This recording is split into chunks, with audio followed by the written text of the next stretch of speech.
মাঝে মাঝে একটা বিড়ি টানি একজন দুজনে, এই বিড়ির উপর ট্যাক্সটা আপনারা কম রাখলে কি ক্ষতি হয়ে যেত? আপনারা সবাই জামা কাপড়ে মৌলানা আর কি, আমরা কোট শুট পরে মৌলানা। ওদের ফতোয়ার জন্য আর মাদ্রাসায় যেতে হবে না। আমি জিজ্ঞেস করলাম কেন?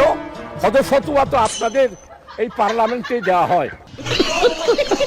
মাননীয় স্পিকার, আমি কিন্তু প্রধানমন্ত্রীর নানির এলাকার লোক, নানার বাড়ির এলাকার লোক। মাননীয় স্পিকার, আমাকে একটু মেহেরবানি করে 2 মিনিট সময় দিবেন, আপনার কাছে অনুরোধ থাকলো।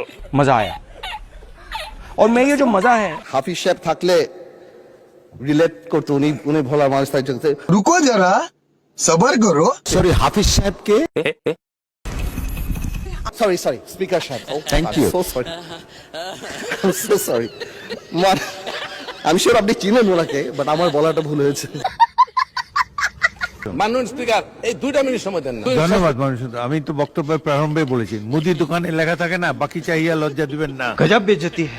সময় চাহিয়া লজ্জা দিবেন না। পরবর্তী বক্তা।